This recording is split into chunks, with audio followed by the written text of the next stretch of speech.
The last two lessons in the unit on chiral molecules relate to molecules that contain more than one stereocenter, molecules with multiple stereocenters.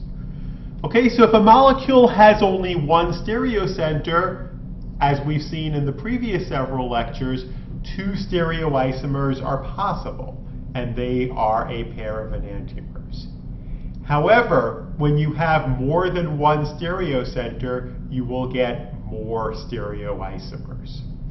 And the rule is that with more than one stereocenter, there will in general be 2 to the n possible stereoisomers.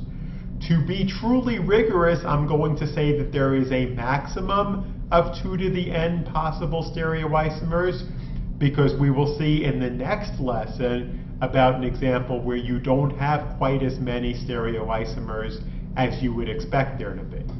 But for the time being, if we just make a little table, if you have 2 stereocenters where n is equal to 2, there are going to be 4 stereoisomers. 2 squared is 4. If you have 3 stereocenters, there are going to be 8 stereoisomers. 2 to the third is 8. If you have 4 stereocenters, there are going to be 16 stereoisomers, because 2 to the fourth is 16. Okay, so the problems that we need to be able to solve on this material. First of all, to be able to draw all of the possible stereoisomers for a given molecule. It's not enough just to know how many there are. We have to be able to draw them properly using dashes and wedges to indicate stereochemistry. And second of all, to be able to identify, this is a much more important problem, the relationship between 2 structures.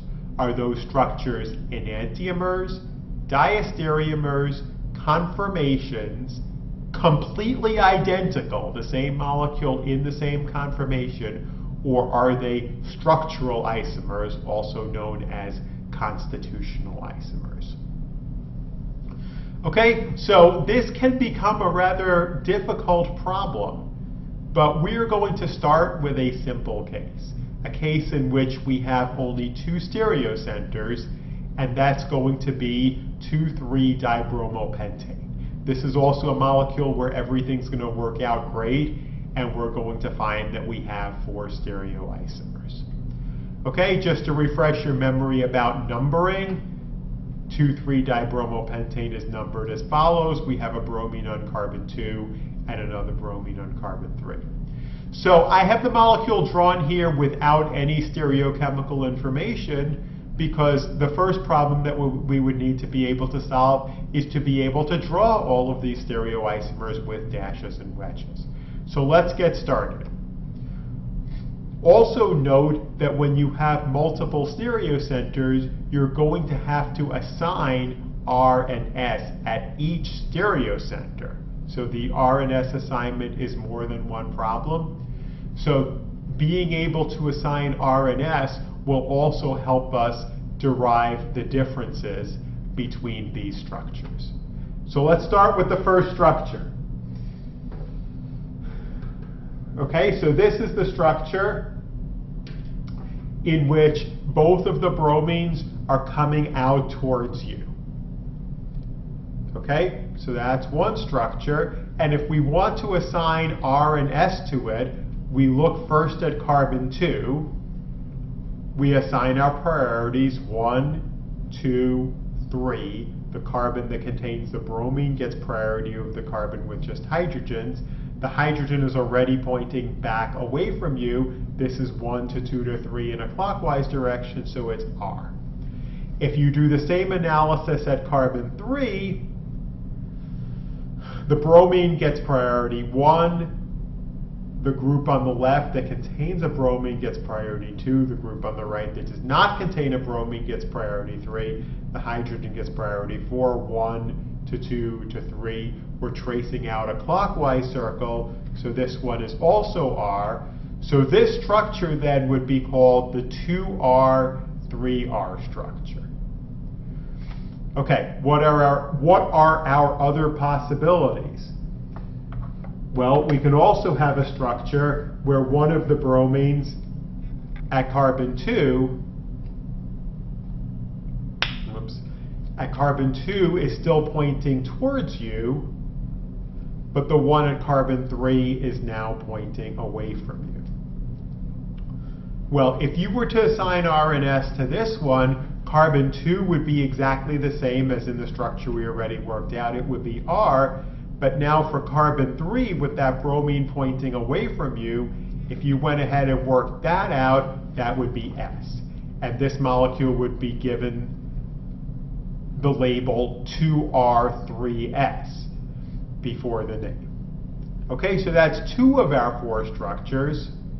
Then there is also the structure in which the bromine on carbon 2 is pointing away from you, and the bromine on carbon 3 is pointing towards you. Well, hopefully you're familiar enough with this material by now that if at carbon 2, if it's R with the bromine pointing towards you, it should then be S with the bromine pointing away from you.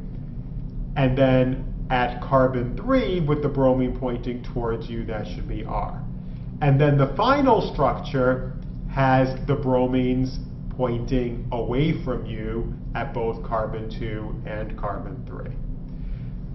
Okay, so the structure that we already did is the 2s3r, and then this last structure with both bromines pointing away from you is the 2s3s. Okay, so that's how we do R and S for these molecules.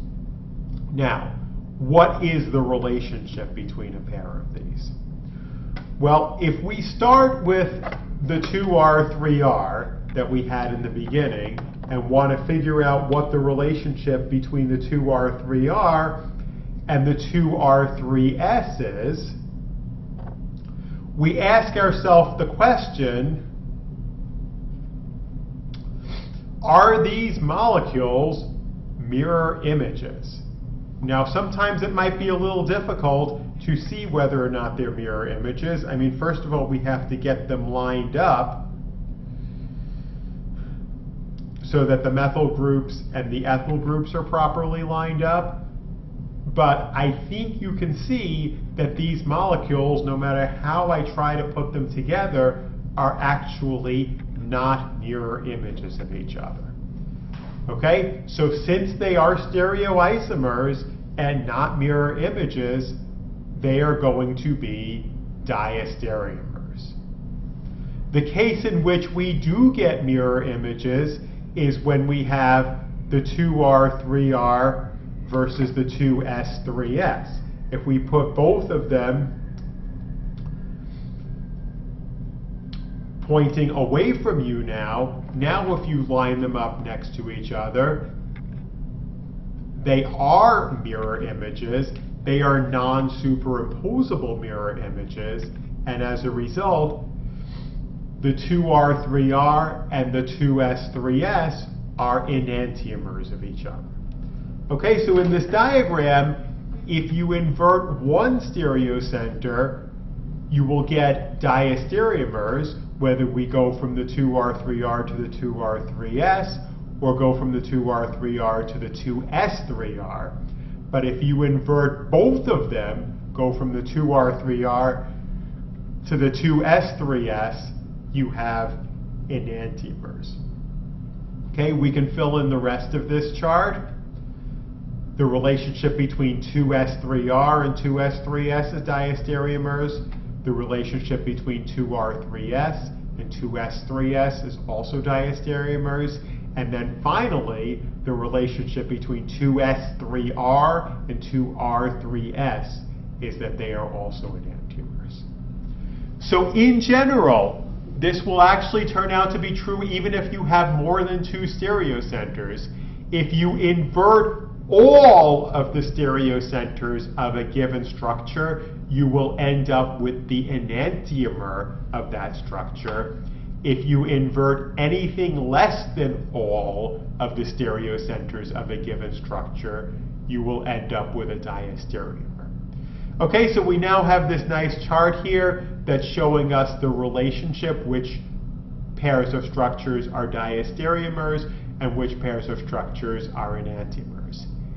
In the final lesson, instead of considering 2,3-dibromopentane, we will consider 2,3-dibromobutane. Take away one carbon, and we will see what happens to this chart in that particular case.